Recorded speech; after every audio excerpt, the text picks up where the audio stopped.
Must be.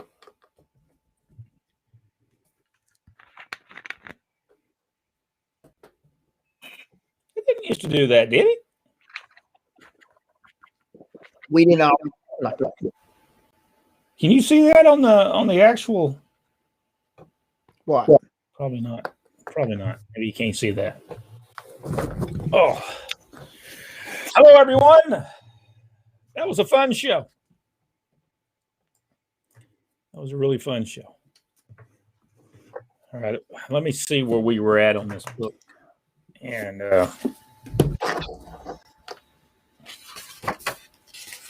let's see. Let's see where we were at, Rodney.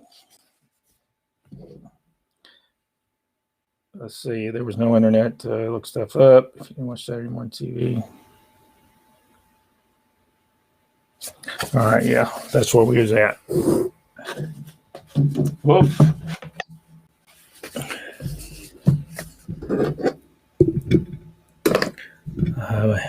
Maybe Jack's having some difficulties.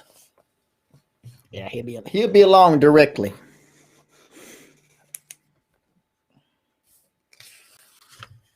Let's see here. Oh, let's see. Yeah, that was a very interesting show tonight. People do. Oh, wait a minute. Here we go. Hold on a second.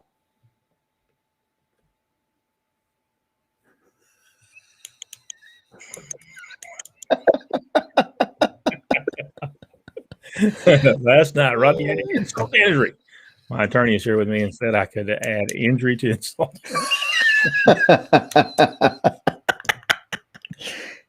Let's see. Oh, we should have let this one for Jack, but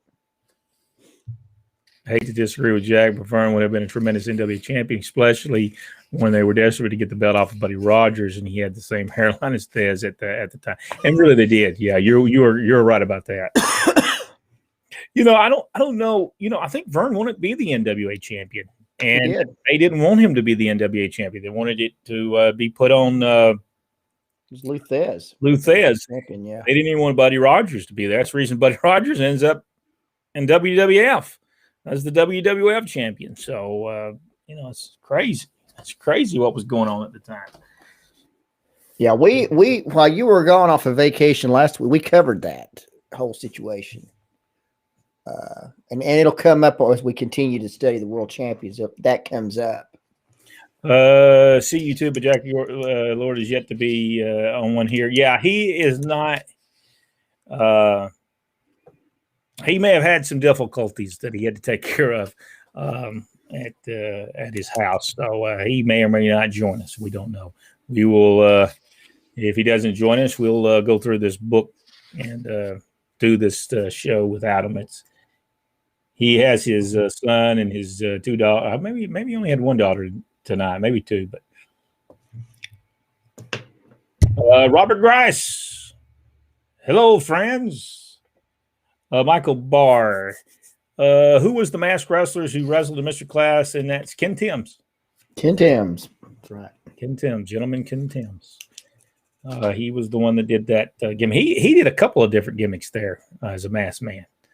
Mr. Class, man, what was the other gimmicks he used? I know there's a bunch of them. I can't remember all of them that he did. Aaron said, "Hello, guys. How you doing, Aaron?" Charles, one of the best matches on YouTube is a 2 out of 3 fall match for the NWA title with Gagne versus Thez to a 1 hour time limit. Yes, that was an awesome match. I saw that. It was great. Absolutely great match. Are you guys related to Randy West from Memphis Wrestling Cameraman? No. But I want to tell you, Randy West was a very, very smart man. Man, he did some stuff. He did some great stuff. And during that time period, he was he was the one that did the first music video. Yes. So he was way ahead of his time. Randy West was. So a lot of respect for him. Is he still with us? Is he still? Not sure. What? Oh, Jack texted me. Hold on just a moment. All right. We will. Please.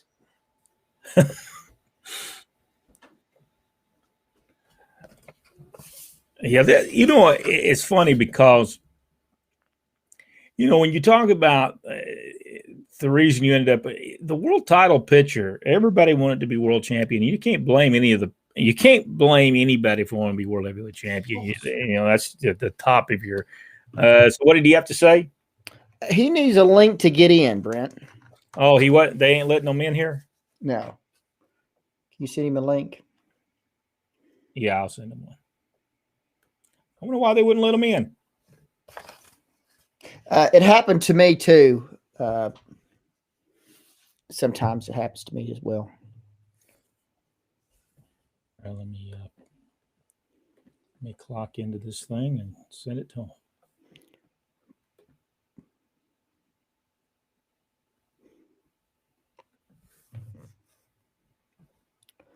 Did you answer Michael Barr's question about who was Demolition in Continental? No, I did not. That was Randy Colley. Detroit Demolition was Randy Colley. He was the original.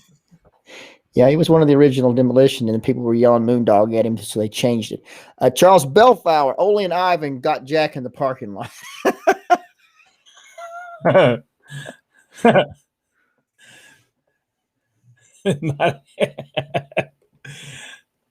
That was a good angle. It was a tremendous angle, actually.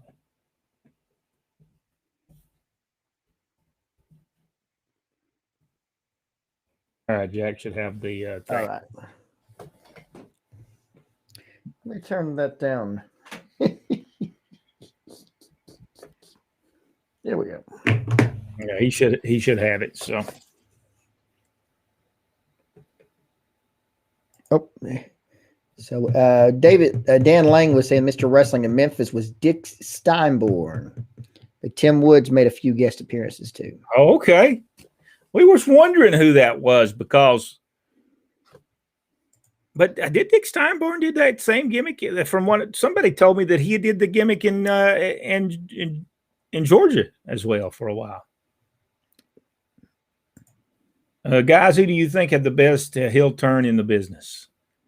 I think Ole Anderson's when he turned on Dusty Rhodes. Even though he'd been a heel before, I mean, if I think that was superb. It didn't draw the money though. I think it made Dusty look kind of stupid. Oh, here he is. Boom.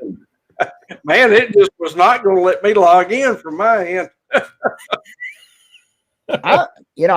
Robert in the cage with Bob, with Ron and Jimmy was a good one as well. That was a real good one. Jack, I was going to tell you now. I'm going to call some grief here. I'm going to call some grief. I like to tie. I'm going to. But Dan said that he hate to disagree with Jack, but Vern would have been a tremendous NWA champion, especially when they were desperate to get the belt off of Buddy Rogers, and he had the same hairline as Thesz at the time. He just did not have that universal draw, in my opinion. I mean, I understand why you like him. You grew up watching him, but he was a hard sell for me. Let's see. Rodney is troubleshooting tonight. Yes. Michael Barr. Should Robert Fuller be in the top 100 as well as Ron Fuller? I don't think so.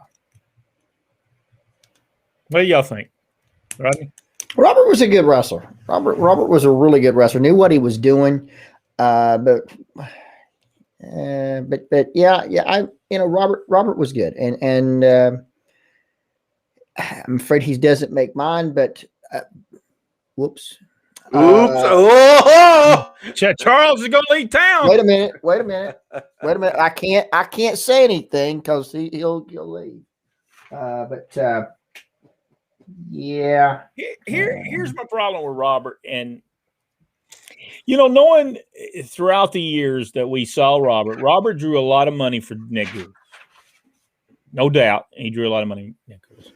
But when we go back to the Southeastern times, when we left. When he was in Georgia, he didn't draw a lot of money either. And when he was with the Freebirds and all that, it didn't really start drawing big money until the Junkyard Dog got there and really Tommy Rich. And so really Robert didn't draw money there. Then when we went to Southeastern, he didn't draw a lot of money as well.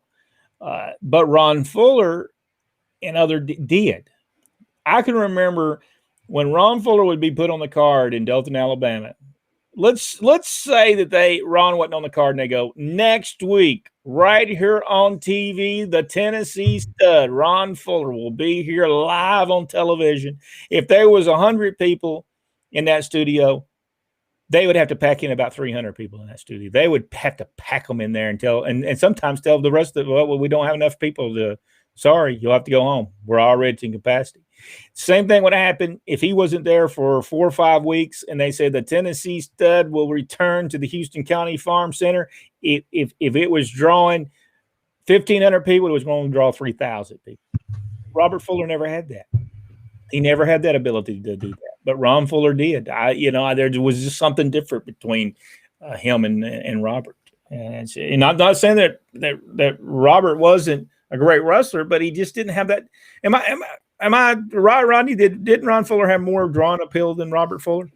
Absolutely did, and that's done. That was by design. Ron made himself a star, made himself a superstar. So that was the way he was.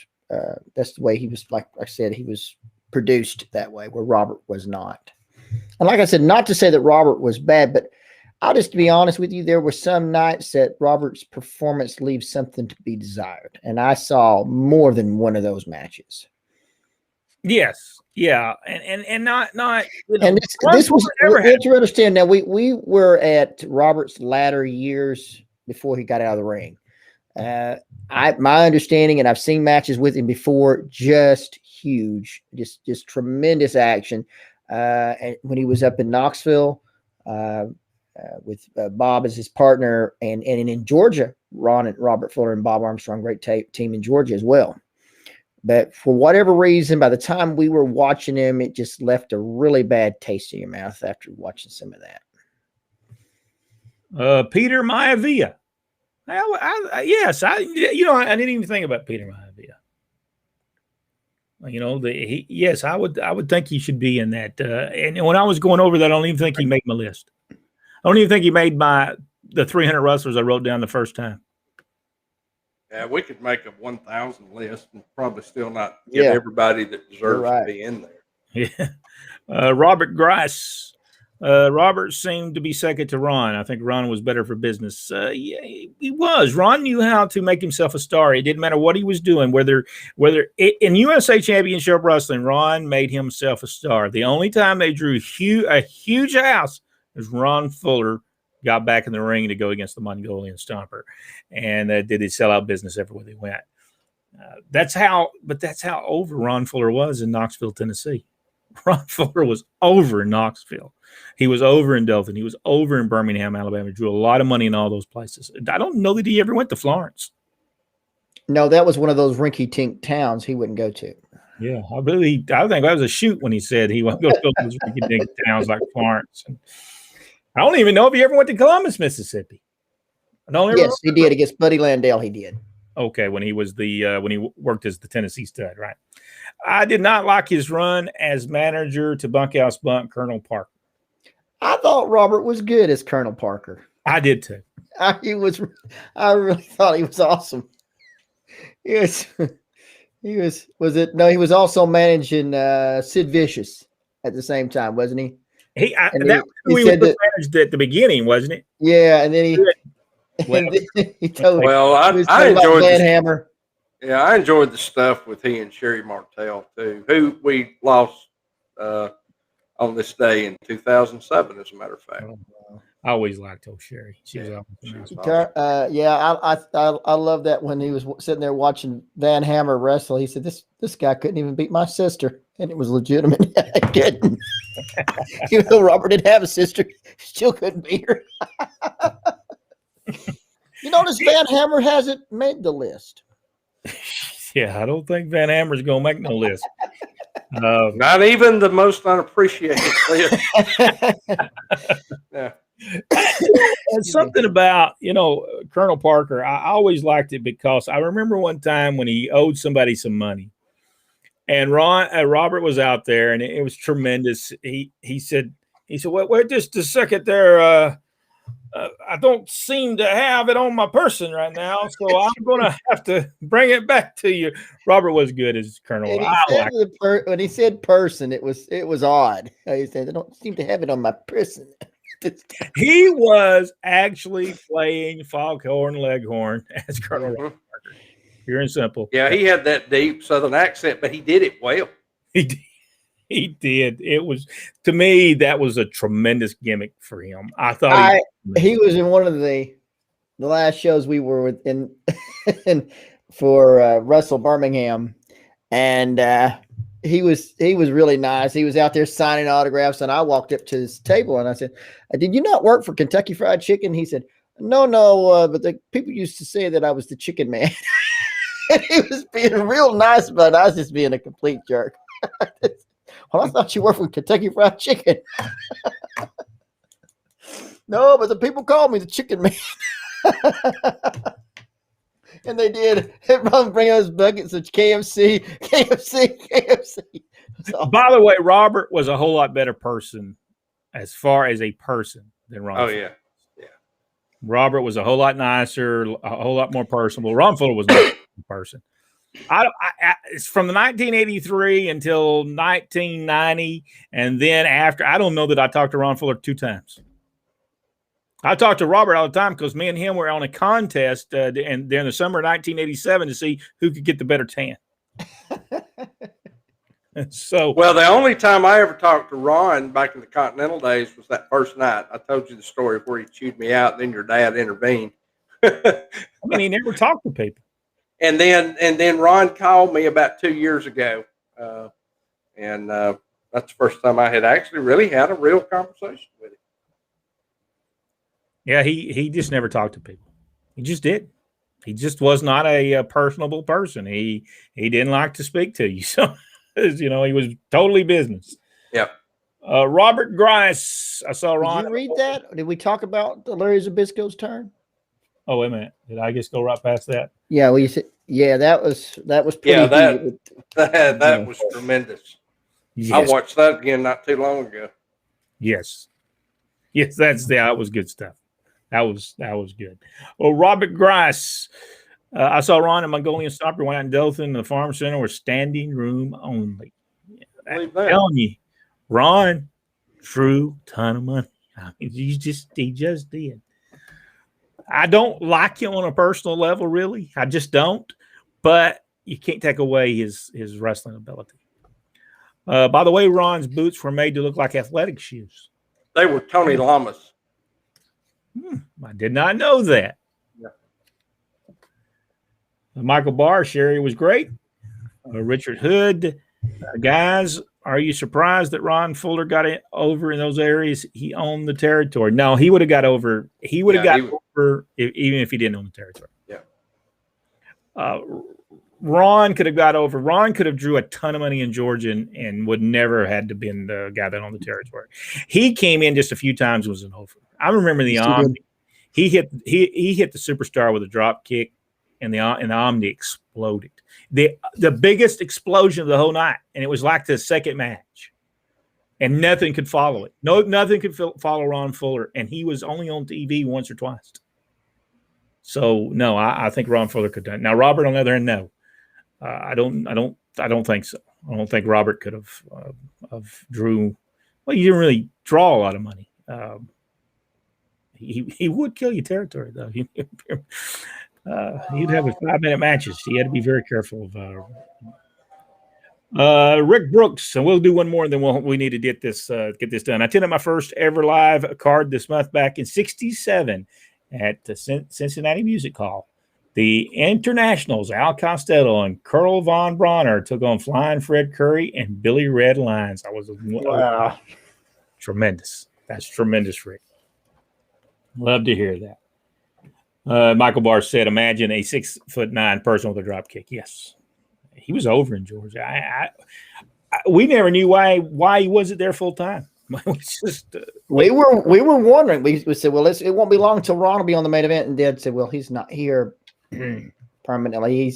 done after the next show, and I think it was Ron Fuller against the Superstar, and that was it. He didn't come back. All right, here we go. Going in 5, 4, 3, 2, 1. Hello, everybody, and welcome to Pro Wrestling Inside and Out. This is our second look, and we may go into depth with this. This is our second look at Memphis Wrestling History presents 1977, the War for Memphis. Mark James. And Jack, you said this book was available on Amazon, correct? Amazon for $22.99. Really cheap. Yeah, it's a pretty good sized book. It's good. It's a good book too. So we tell you to go get this. If you like wrestling, you like a lot of pictures and history, this is a good book to get. We're going to pick up, and hopefully, if you watched the first one, if you've not watched the first one, maybe you need to put this on pause. Go watch the first Memphis Wrestling, the first one we did on this review of this book, and you do want to watch that one. So make sure you get there, and then you'll understand a lot. But before we start, I want to make sure I see what Rodney has to say tonight. Hey, you got your glasses, same place I got mine. There we go. All right, here we go. And by the way, this is talking about this book. So and this is true. Well, give us the name of the book again. It is Memphis Wrestling History Presents 1977: The War for Memphis by Mark James. Okay. Oh, wait. We need to show the cover again. We have a subscriber who wants to see the cover again. Let's get up there real close up there, cameraman. There it is. All right.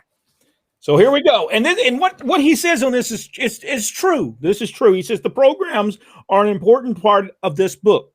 They're always the most painstaking part to put in a single year under a microscope. While I wasn't able to obtain every single weekly program for 1977, I got most of them. The reason I added the cards is simple. They take you back to that time. There was no internet to look stuff up. If you didn't watch the Saturday morning wrestling TV show and attend the Monday night cards, you didn't know what was going on. When Jerry Jarrett split from Nick Goulas, the programs changed for the better. They help tell the story and take you back in time. Oh, there's Rodney. There's another dig at Nick. In conversations with so many of the wrestlers and behind-the-scenes people from 1977, it's easy to see they loved wrestling. It was their life, and they gave up so much to be involved with it, whether they were wrestling in the main events, putting the rings together, or just selling programs to the fans. They were part of it. The people involved, as well as the fans who followed it every Monday night, have a unique bond to a special time. It's almost like fraternity or a large high school. When you're out in your day-to-day life and you hear someone mention Memphis Wrestling or Monday nights at the Coliseum, yours automatically perk up, even though you don't know them personally. You talk to them about the great old memories we all have. The truth is, we are kindred spirits through Memphis Wrestling, and we're all members. No one's excluded. As the years pass and membership grows smaller, the bond is tighter. I know not everyone agrees with me, but I feel the glory years of Memphis Wrestling ran from 1974 through 1986. Y'all agree with that? Okay, somewhat.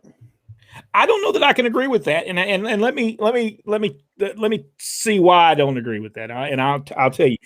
Our father started refereeing in 1962 for Roy Welch, Nick Goulas, and I will tell you that they had some great matches with Jackie Fargo, the Fargos, the Greens, and so Fields brothers. So I cannot say just because he says it's 1974, but because he was probably there in 1974. But our father had fond memories of wrestling in the 1960s and the early 1970s for Nick Goulas. And Nick Goulas was one that promoting it, not Jerry Jarrett, and big time crowds. He said we used to go to Memphis. He used to love to actually referee Memphis because he'd make as much in Memphis in one night than he could the whole week working everywhere else. But there were good times then. All right, so this comment that was earlier that they split and then the TVs changed. I'm sorry, but there was a change. Jarrett took over the established spot with Lance Russell and Dave Brown, and Nick had to start from scratch. So it wasn't equal footing at all. Jarrett kept the Monday night wrestling where Nick had to go to a different night. So it was Nick starting from day one pretty much, while Jarrett was just taking over for what was already established. And that was if you go and look at Chattanooga, Jarrett made no inroads at all in Chattanooga or in Nashville because Nick kept the time slot and the announcers in both of those towns.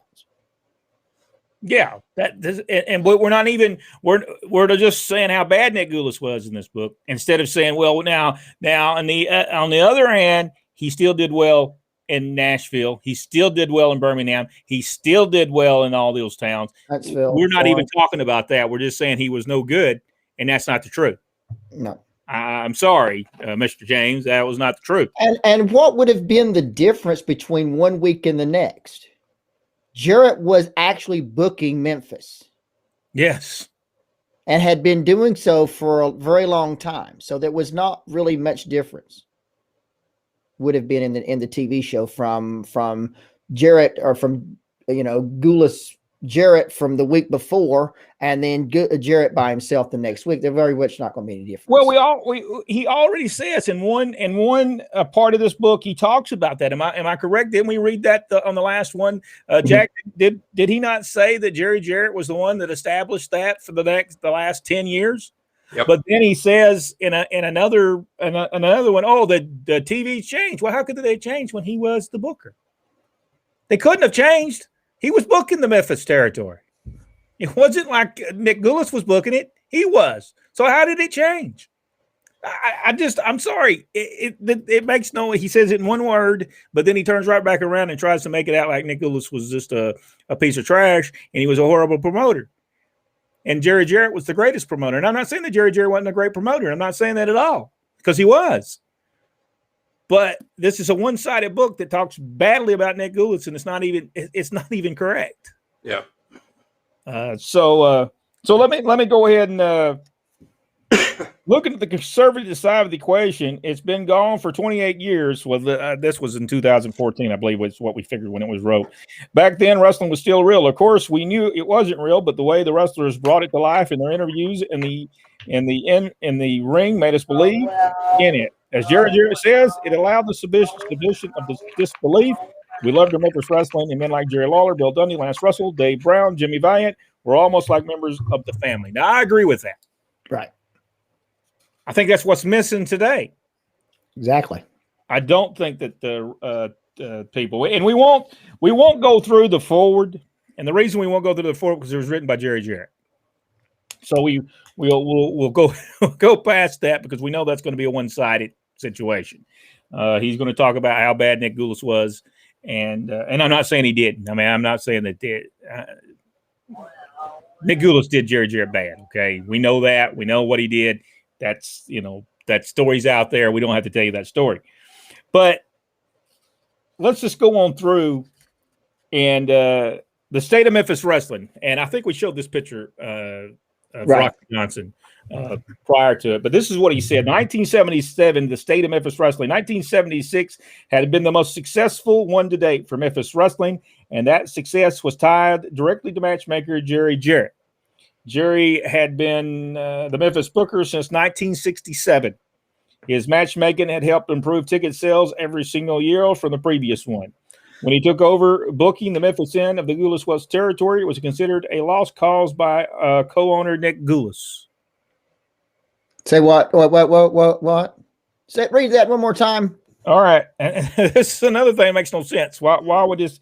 When he took over booking the Memphis end of the Gulas Welch territory, it was considered a lost cause by co-owner Nick Gulas. Yeah. That's the reason Nick set up shop there and tried to run against him. That's a lost cause. What nonsense. Well, here's the problem I have with this. He says co-owner, but the problem is Roy Welch really was the one that was over that. Exactly right. Was just the kind of a front man for Nick Goulas was just kind of a front man for Roy Welch. So Roy Welch was the thing that held everything together. And in that time, Roy Welch, and if actually the whole Welch family controlled most of wrestling in the Southeast, except for the Carolinas. But I'm talking about Florida. We're talking about, and the Fields and the Welches are all related as well. So the Welch Fields family controlled a vast majority of the Southeast. All right. The other end of the territory was known as the Birmingham End and covered most of Middle Tennessee all the way down to Birmingham, Alabama. Goulas' partner was Roy Welch. But he doesn't say that he owned Memphis. Well, he did.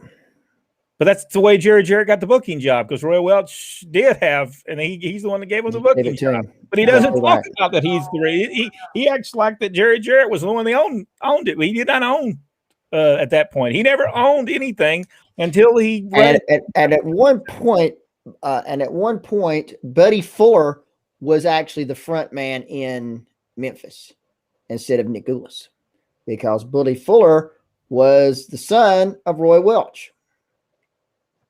Yeah, so very interesting stuff. This book, we never knew when we started to talk about, we were going to talk about this book. We didn't know we was going to get into this kind of conversation. Though originally born in Oklahoma, Roy spent most of his life in Dyersburg, Tennessee, which is just up the road from Memphis. A former wrestler, Welch always protected Memphis from Goulas' control and was the one who groomed Jerry Jarrett for the job of Memphis Booker. Well, at least he says that. According to Jerry, Roy explained to him how Goulas had always wanted to shut Memphis down, but Roy wouldn't allow it.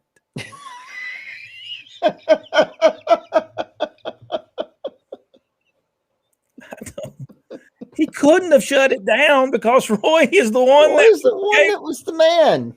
Roy was the one that put him in the position. So, all right, well, we gotta read this. We gotta read this a little further. Roy had me refereeing him. This is from Jerry Jarrett, by the way. This is Jerry Jarrett talking. He said Roy had me refereeing in Memphis, and we would drive together to Memphis every Monday. At the time, I think that was more to keep him company on the long drive from Nashville to Memphis. A month passed, Roy would on occasion ask what I thought of a particular match or a particular wrestler.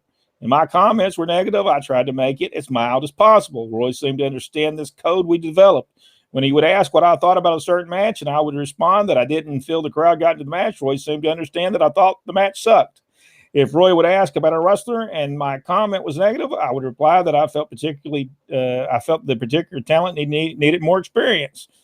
Roy asked once if I meant the guy stunk. From there, Roy began to ask my opinion on the setup of the main event. I soon noticed that my suggestions were being used in the matches. Roy would ask what I thought would draw the next week. More and more of my suggestions were being booked. We played this game for months. One trip down, Roy told me to line up the matches and give it to the boys. If anyone questioned the finish, just say, that is what Roy wants. That's the reason I'm telling you. Nick Goulas never told Roy Welch they weren't going to run Memphis, Tennessee. I'm telling you, nobody would tell Roy Welch that. I'm sorry, just what happened. Now, Roy Welch could beat you and three people at the same time. And so Nick Goulas wouldn't have told him to close that down. Do you want to go, and this is what Roy wants, do you want me to go get him? Everybody was scared of Roy Welch. Because he was the man. And that would be, Roy Welch was even the man in Chattanooga and in Birmingham and in Huntsville and every town. I mean, yes. And like I said, the whole war would have never took place in Memphis if Roy Welch was alive. It would have never happened. Well, let me ask you this question. All right, we're talking about Nick Goulas never booked, okay? To my knowledge, now, Jack, have you ever heard of Nick Goulas being a booker? Never. All right, so this doesn't make a lot of sense, and this is the reason I say this. Apparently, Roy Welch was the one booking it. So really, it was him that was making it not draw, not Nick Goulas. I mean, let's call a spade a spade. I mean, that's the truth, right? Yep. And I'm not saying that Jerry Jarrett didn't bring some great ideals and some new stuff to the table. I'm pretty sure he did, and I'm pretty sure he did. It's a fact. Jerry Jarrett took over. Business was great in Memphis. There's no doubt about that. Yes. But to say that Memphis wasn't good prior to that, every territory no matter what territory it was, had a time that the territory did not draw as well. I mean, am I right about that? Georgia didn't draw, Alabama didn't draw. Everything has its ebbs and flows. Yes. All right, so this is the thing here. Okay, here we go. One night in Memphis, Roy called everyone together and announced we had a sellout that night. He explained that I had been booking the last few months. I had been made the Memphis Booker. That's probably all true, by the way. I'm pretty sure that's all true because that's basically how even Dad they did Dad to get him ready. They'd ask him about matches and stuff like that. So that's just how they did it back in those. Leading up to 1977, things have been changing with Gulas Welch's main office. Roy's health was deteriorating, and he was no longer working the office or making any decisions. For nearly 30 years, he had been the man who called all the shots in the promotion. To the wrestlers, Gulas would act like he was calling the shots, and this is precisely the way Welch wanted it. I mean, ain't he saying in one all right. Is he not? Am I reading this wrong? But in one respect, he's saying Nick Gulas is running everything. And Nick Gulas wanted to do this, and Nick Gulas wanted to do that. But in another, he's saying that Roy Welch has been running it for 30 years. Can you have it both ways? No. But is it not? No. Am I getting something wrong on this, Jack? Is that how you're getting it? No, that's the way I'm taking it, too. And that's the way it really was. Yeah, that's the way it was. Roy Welch was the man. And Nick Gulas was kind of like Paul Bosch in Houston. He ran Chattanooga, Birmingham, and that in Nashville. And he was over that. And he handled the payoffs and all that. Because Roy could not be in several towns at one time. So Nick was running those. But he also assigned bookers. And normally Tom Ernesto was a booker for Nick Gulas. At one time, Lynn Rossi was a booker for Nick Gulas for that. Yeah, and they were very successful. Lynn Rossi, very successful booker. For I mean, to say that Nick's promoting was not good is just absolutely wrong. When Chattanooga was one of the hottest towns, in the Southeast at one time, they would run on Thursday night and Saturday nights. That's how hot wrestling was in Chattanooga. So to try to downplay Nick was a crook. Make no mistake about it. He was a crook. I mean, I'm not saying that he would wait till the wrestlers go to the ring and start going through their bags or anything. But his payoffs were not good, and that's legendary. Everybody knows it, and everybody's has their story. Not me personally, but Dad had his story about dealing with Nick, and Ole had his story with dealing with Nick. So, all right, so here it is. He said he was already in 1977. The problem was that Roy was no longer around to make sure wrestling was being conducted correctly, and the impact of Gulas' decision would soon come to head. That's probably the truth. Now that's probably true. Nick probably was jockeying for that position. That probably was happening, no doubt. That was probably happening. And I'll read this, and then we'll have to get on that because I think we've only been on there for about 20 minutes now. The Soulman was on top. In 1977, starts with Soulman Rocky Johnson holding the Southern Heavyweight title. Rocky had defeated Jerry Lawler for the belt in November 1976. He has the distinction of being the first African-American man to ever hold the Southern Heavyweight Championship. Rocky was originally brought to Memphis in 1976 under the premise of being a boxer. Boxing was looked upon as a legitimate sport, and professional wrestling was always looking for ways to show the fans how legitimate it was, even if it wasn't. The whole angle came about because of a match that took place between world champion boxer Muhammad Ali and wrestler Antonio Inoki in Japan. The Ali-Inoki match was a big deal in the real sports world, while the actual match was horrible. And saw Inoki kicking at Ali for a prone spider-like position on the mat.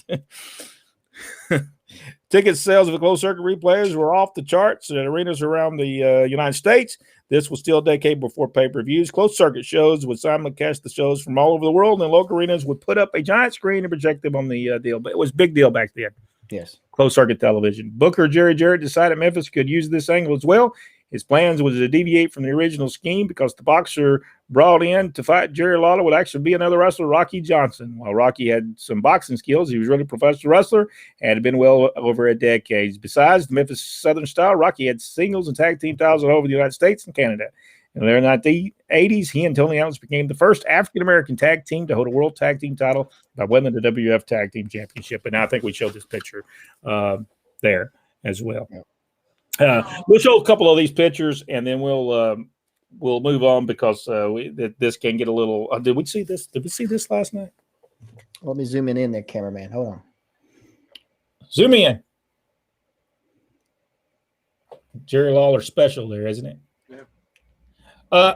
Let me ask y'all this question: is there something off about that picture of Jerry Lawler?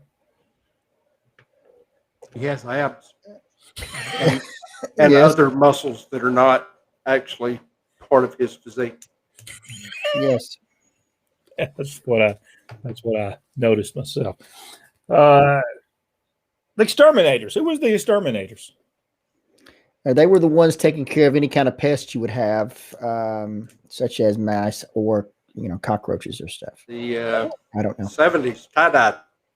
I noticed that. They have some tie-dye. Who's the gentleman behind? Is that the blondes, fabulous blondes underneath? Blondes, isn't it?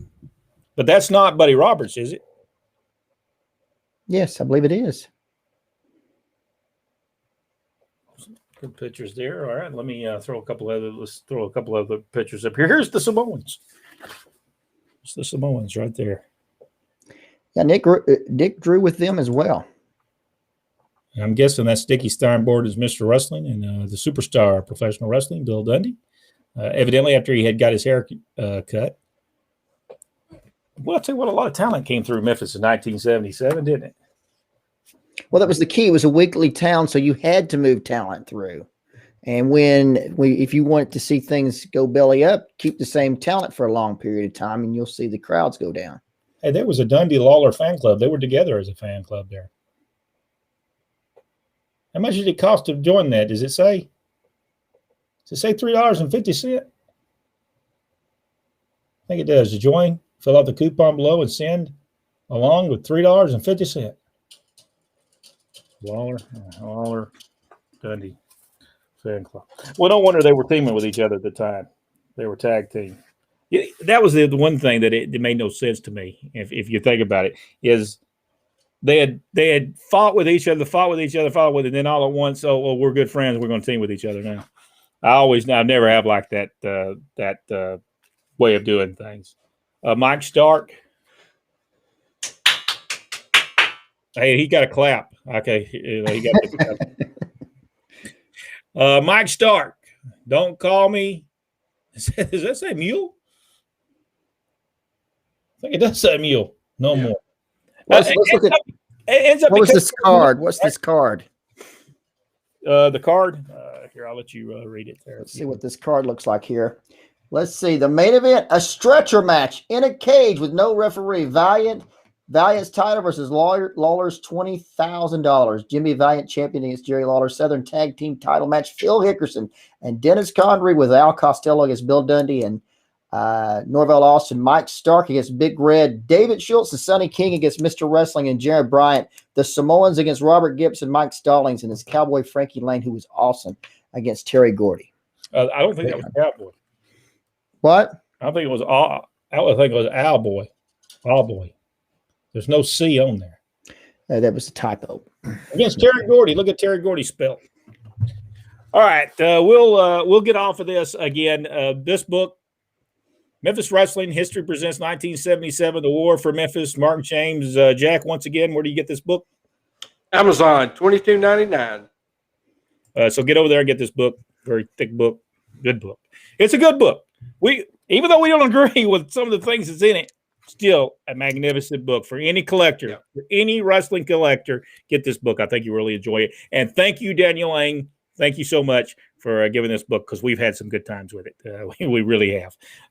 This is, and we'll get back to this, and we'll talk more about this and other deals. If you enjoyed this video, give us the big thumbs up. Subscribe to the page. Go one step further. Hit that notification bell. And right now, look below. It'll be the first video where we talked about this book.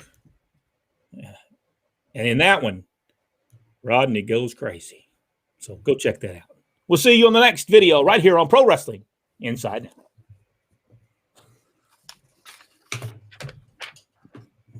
I'm going to tell you what, this book is crazy. That's because it's told from one point of view. Yeah.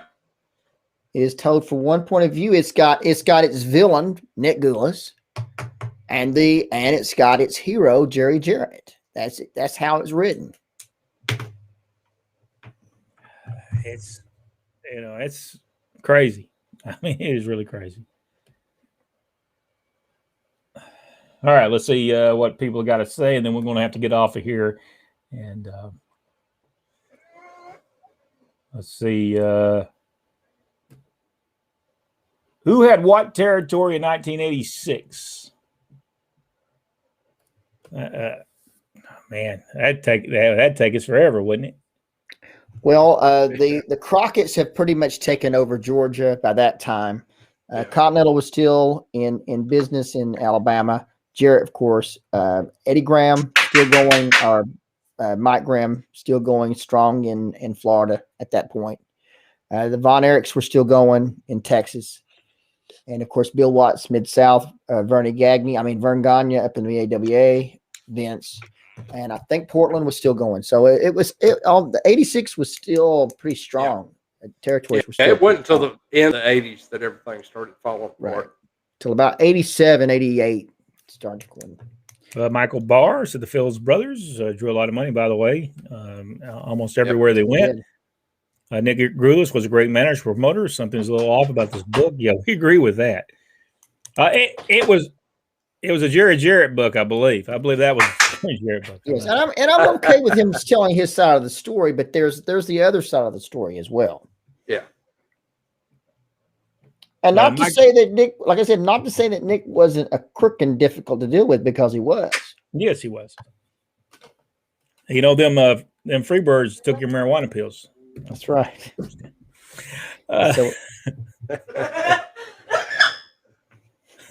Does it matter who is the promoter of a certain territory or the booker as to how hot the territory was? Does it matter? Is what he. Oh, does it? Yes. Yeah. Yes, it does. Yeah, there's some bookers that can kill the territory. We've been there. Yeah, I'll agree. I mean, you're not going to have a good territory if you don't have a good booker and promoter that know what they're doing.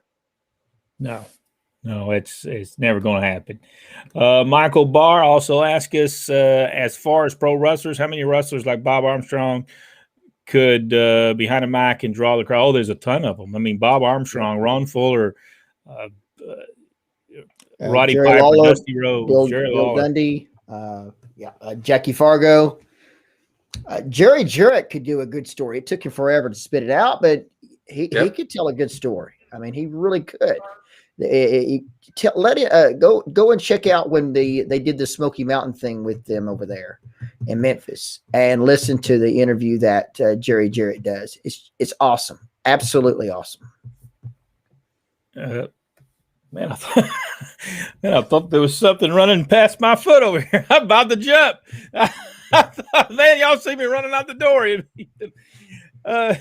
JAs do not run with racehorses. Yeah, Bob Armstrong. That's right. Great deal. Who promoted Mid-South Wrestling during that time? Bill Watts did. But by 1986, are we talking about 1977? Yes. I guess what you're talking about. That was Leroy McGurk. Yeah. And there was no Mid-South Wrestling at that time. It was, what was it? Tri-State? Yeah, I think Bill Watts did not take over till Mid-South Wrestling didn't exist till 1978, 79. You know, it didn't take long for Bill Watts to lose that, did it? When you really think about it. Look how long the McGurks ran that territory. You never really think about it until you look at that in that respect. You guys are just at the tip of the iceberg of James' claims. Rodney might not survive. You keep the good stuff is the good stuff is yet to come. Oh, okay. Well, let's look at that. Well, we'll have to look at it then, Dan. So we're going to have another part to this. I mean, Dan, let me ask you this question. You've read the whole book, and you've got your book. Does it seem one-sided? And does it say one thing and then come back and say something else, or are we seeing something that's not there? Because I believe the book is doing that.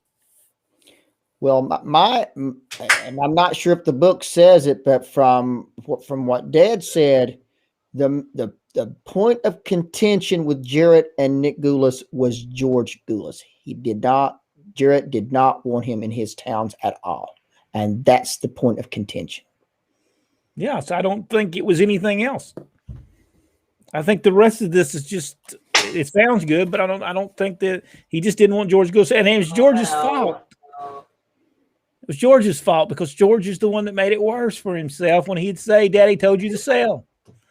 Pork Chop Cash himself said he said that. Because I didn't even talk. I wasn't even talking about it one time, and we were driving to a town, and I said something about George. He said, "Yeah, Daddy told you to sell. Now, Daddy told you to sell." And he said he told me that over and over again. And there was a lot of heat. I mean, they literally had to pull Luke Graham off of George because he had made him mad. Did something in the ring to him, made him mad, and George locked himself in the dressing room, and Luke Graham was trying to beat the door down to get at him. And he said, "Get him out here." And he said, if you don't get him out here, I'll whip the little, well, we won't say what he said about Tojo, but he whipped him too while he was at it. That Dad heard about that in Georgia. Yes. Indeed, it only has one perspective. Yes, it does have that.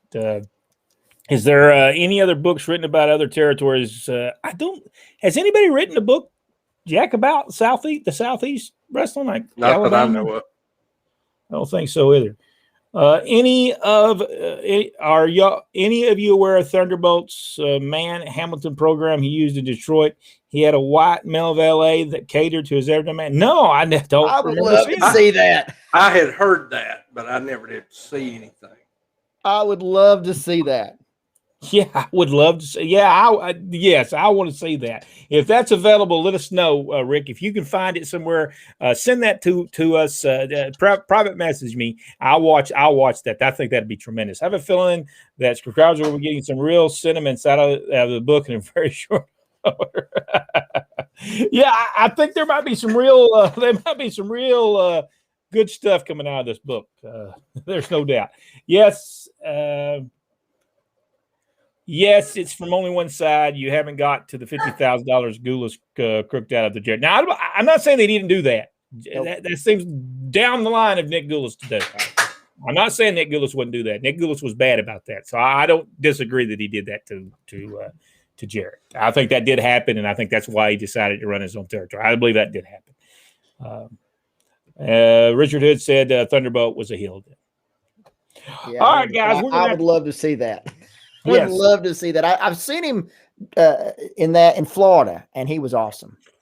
He was awesome down there. Thank you, Michael. We certainly appreciate it. He said, "Happy Father's Day to all you that are dads and all that have lost your dad." Thank you so much, Michael. We certainly do appreciate it. And tell your attorney we Happy Father's Day as well.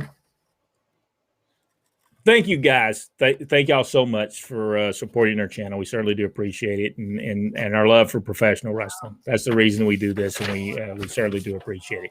We'll see everybody next week, next Monday, Tuesday. We may go a little bit through more of this book since Dan told us we need to. So. Yeah, we need to see what more. Yes, Jules. Right. Thank you, guys. We'll see y'all next week.